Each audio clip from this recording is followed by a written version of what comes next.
대법원 2026년 2월 12일 선고 2022-284-711 등 판결. 사건명 손해배상 기 등. 1.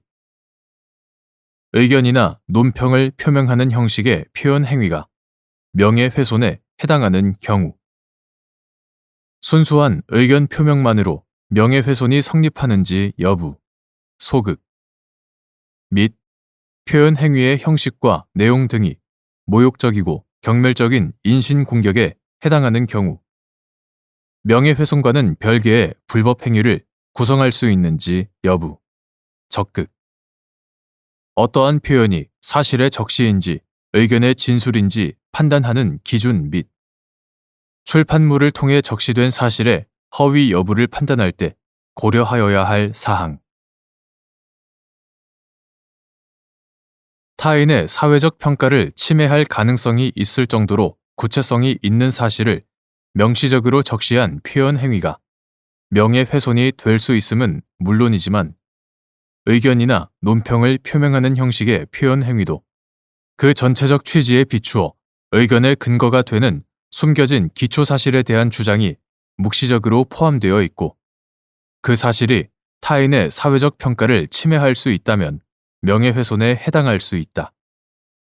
순수하게 의견만을 표명하는 것만으로는 명예훼손이 성립되지 않으나 표현 행위의 형식과 내용 등이 모욕적이고 경멸적인 인신공격에 해당한다면 명예훼손과는 다른 별개 유형의 불법 행위를 구성할 수 있다. 어떠한 표현이 사실의 적시인지 의견의 진술인지는 해당 표현의 문헌 및 통상적인 의미, 전후 문맥 등 전체적인 흐름, 배경이 된 사회적 흐름과의 연관 아래에서 해당 표현이 갖는 의미, 사회 평균인의 지식이나 경험, 그 표현의 진위를 결정하는 것이 가능한지 여부 등을 고려하여 판단하여야 한다.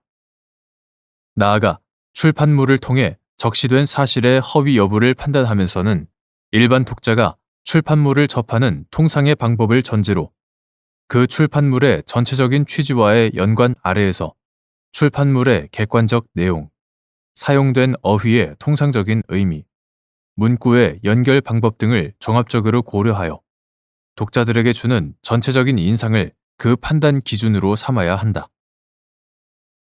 여기에다가 해당 출판물의 배경이 된 사회적 흐름 속에서 해당 표현이 가지는 의미를 함께 고려하여야 한다. 2.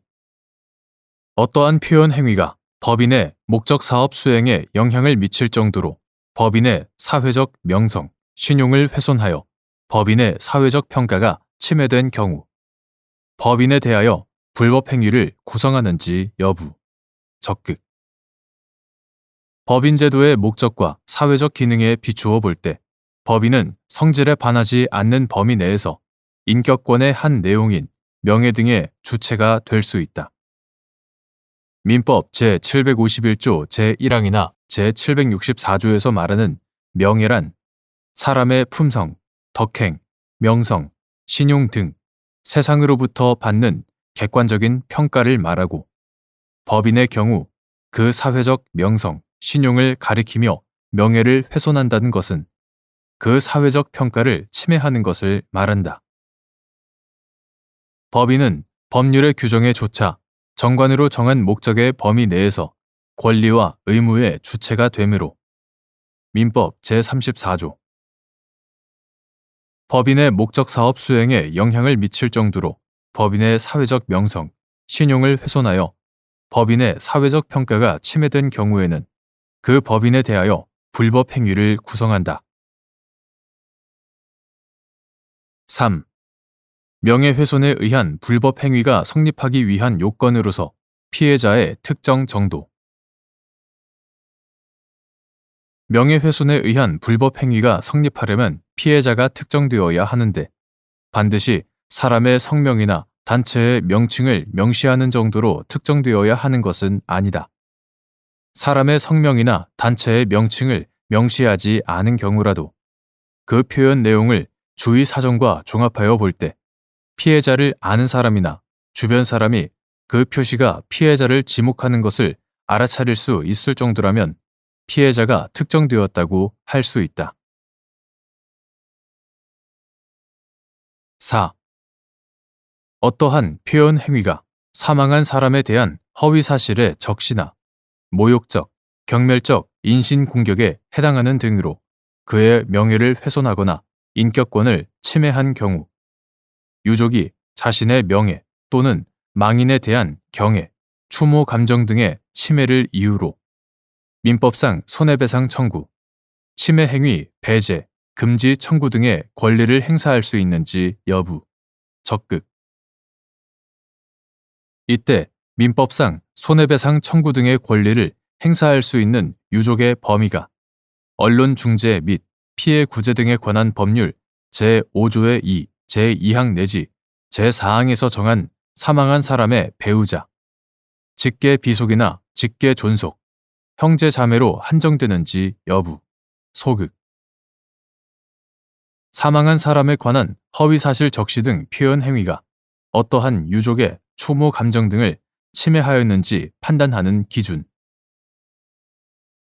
어떠한 표현 행위가 사망한 사람에 대한 허위사실의 적시나 모욕적이고 경멸적인 인신공격에 해당하는 등으로 그의 명예를 훼손하거나 인격권을 침해한 때에는 그 유족이 자신의 명예 또는 망인에 대한 경애, 추모 감정 등의 침해를 이유로 민법상 손해배상 청구, 침해 행위 배제, 금지 청구 등의 권리를 행사할 수 있다.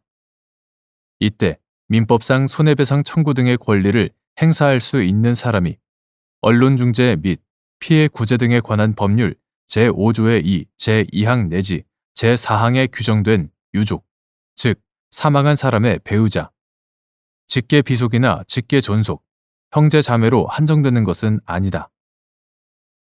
사망한 사람에 관한 허위사실 적시 등 표현 행위가 어떠한 유족의 추모 감정 등을 침해하였는지는 개별 사안에서 표현 행위의 형식과 내용, 추모 감정 등의 침해를 주장하는 사람이 망인과 맺어온 친족 관계나 생전 생활 관계, 망인 사망 이후 평소 망인에 대하여 보인 태도 등 여러 사정을 종합적으로 고려하여 사회 통념에 비추어 개별적, 구체적으로 판단하여야 한다.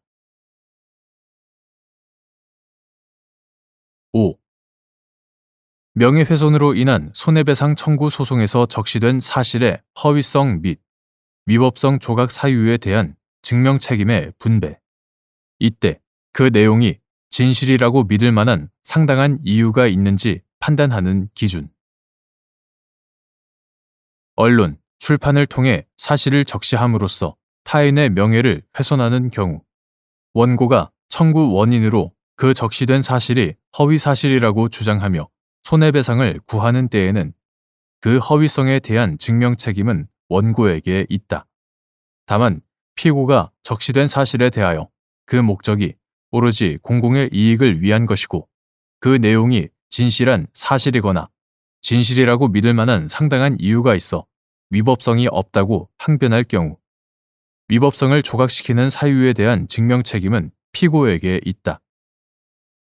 이때 그 내용이 진실이라고 믿을 만한 상당한 이유가 있는지는 적시된 사실의 내용, 진실이라고 믿게 된 근거나 자료의 확실성과 신빙성, 사실 확인의 용이성, 피해자의 피해 정도 등 여러 사정을 종합하여 행위자가 적시 내용의 진위 여부를 확인하기 위하여 적절하고도 충분한 조사를 다하였는가, 그 진실성이 객관적이고도 합리적인 자료나 근거에 의하여 뒷받침되는가 하는 점에 비추어 판단하여야 한다.